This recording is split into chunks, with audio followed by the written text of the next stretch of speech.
Pine Orchard, Connecticut is quickly closing in on the 120th anniversary of its charter. In June of 1903, through the efforts of A.M. Young, the Connecticut legislature granted a unique charter to Pine Orchard.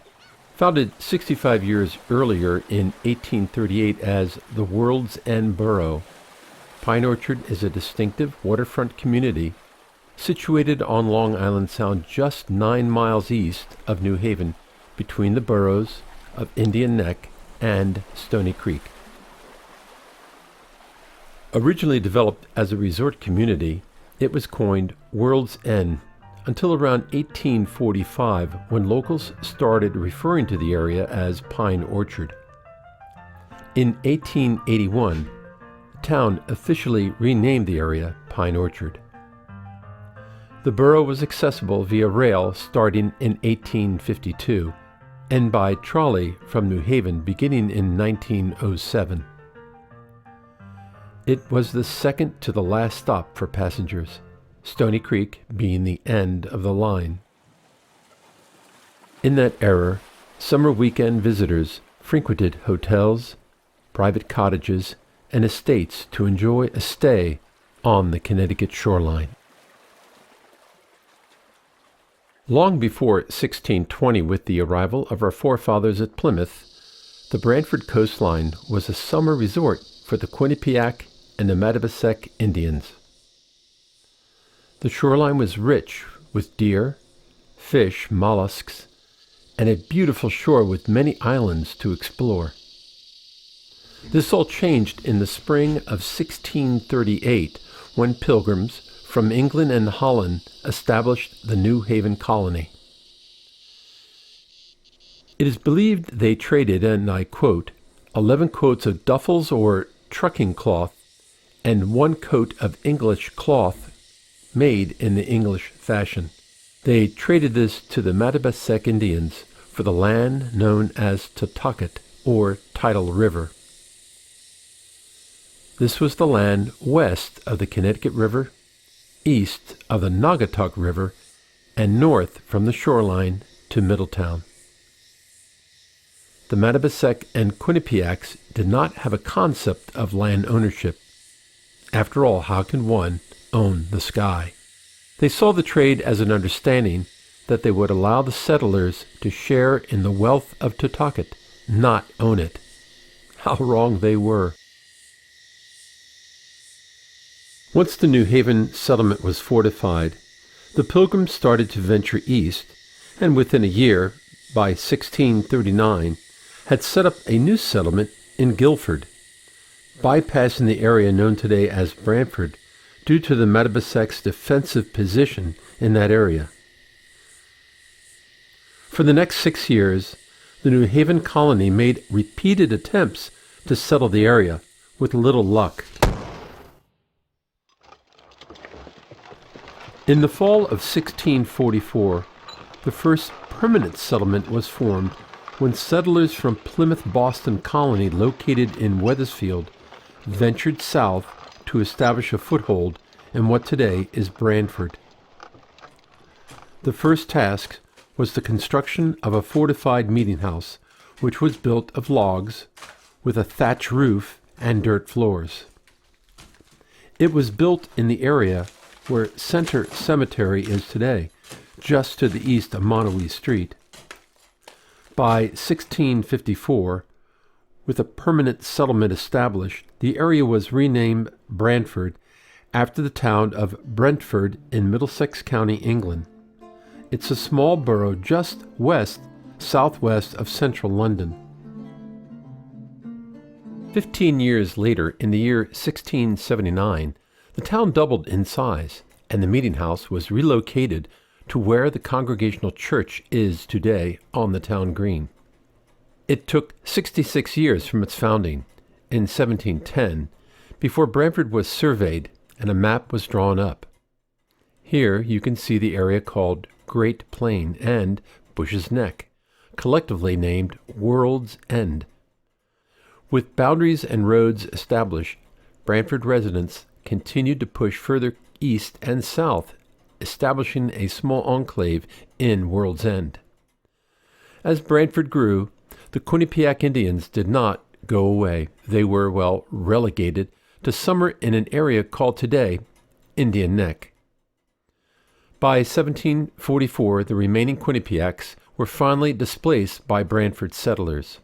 However, their descendants continued to return in the summer months and could be seen as late as 1930, casting their nets at the end of Pleasant Point in Stony Creek. It was over 100 years before a large number of Brantford settlers ventured eastward to establish homesteads along the Brantford eastern shoreline, and they did this at their own peril. One of the Great Plains settlers was Jesse Sheldon.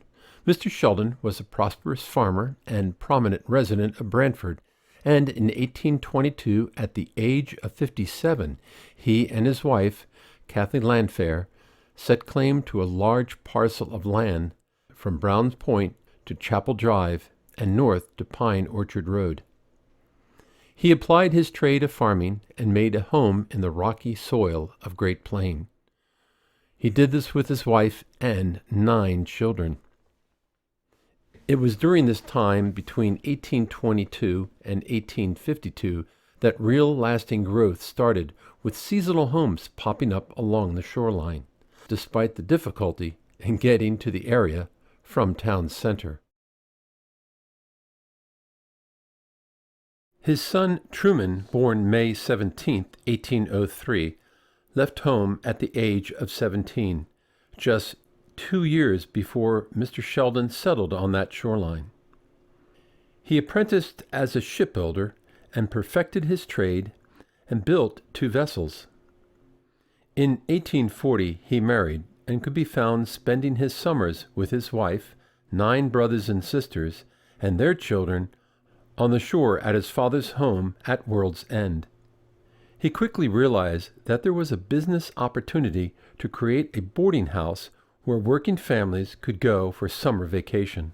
Some years later, on or about 1843, he disposed of the vessels and entered the hotel business, turning his father's home into a boarding house. The boarding house opened in the spring of 1845, on or about the same time locals started referring to the area as Pine Orchard, this due to the vast pine stands that lined the rocky shoreline. Over the next 7 years, Truman and his family labored to expand the boarding house, adding a large dining room, small cottages, a dock, and a well-groomed beach. 6 years later, the Shoreline Railroad was built, and summer visitors started to fill the shores of Pine Orchard, and Mr. Sheldon's boarding house was renamed to the Sheldon House. He ran the hotel until 1870, the same year his father Jesse Sheldon died.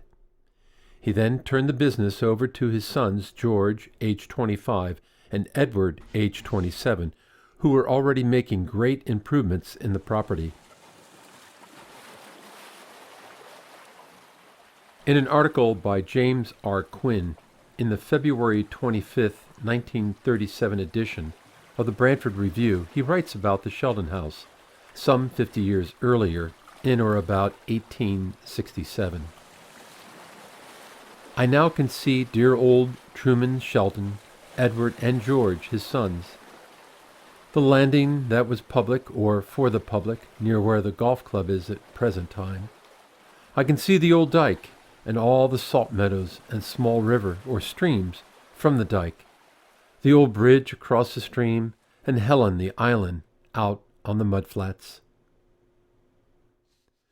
Edward Sheldon was born in Brantford in 1843. He received his early education in the common school and later attended the Brantford Academy. In August of 1862, at the age of 19, he enlisted in the Union forces after serving 19 months in Company B, 27th Connecticut Volunteer Infantry. He was honorably discharged in New Haven, Connecticut. He saw active service during his period on some of the most famous battlefields of the South and participated in the Battle of Fredericksburg, Charlottesville, and Gettysburg. On his return to civilian life, In or about 1864, he married Alice E. Pond, age 27. He then went into business with his younger brother George and a new focus on managing and growing his father's hotel enterprise. In 1860, with the completion of the second rail line along the shore and the new Pine Orchard train station, business was booming. Edward and George worked diligently on the hotel, and some 12 years later in 1876, the Sheldon House was born again as a luxury hotel overlooking Long Island Sound. New Yorkers coined the area Newport of Connecticut. 25 years later, in July 8, 1899 edition of the Brantford Opinion, there was an article commenting on Truman's boarding house, now known as the Sheldon House and Cottages. Homelike in all its appointments, thoroughly clean in all its departments, with the cuisine the best to be had, the Sheldon House at Pine Orchard and cottages adjoining enjoy an excellent reputation as a sound resort. Its location, too, adds to the mechanical perfection of the place. Its connection with the outside world are up to date in every particular. Its facilities for pleasure and health are the best. The terms are $2 per day, with arrangements for periods of time. It is open from June 1st to October 1st. The Sheldon House, which started as a humble shoreline hotel in 1845, grew under the leadership of Edward and George Sheldon into one of the best known and largest resorts on the north shore of Long Island Sound. For 5 months of the year, the Sheldon House enjoyed patronage of wealthy and famous guests who stayed for weeks on end. Edward and George Sheldon were actively engaged year-round in the management and upkeep of this establishment, and in the fall of 1912, when Edward was 69, he and his brothers sold their interest to Howard M. Allen. 4 years later, George's wife Alice passed, and George lived alone in Brantford, and on May 9, 1912, he passed. Howard Allen ran the hotel until his death in 1930. The Sheldon House continued under new management for another 30 years until the fall of 1960. That fall, the building and surrounding lands were sold to the developer Charles T. Sturgis, and Sheldon House was no more. However, some of the cottages are still standing even today.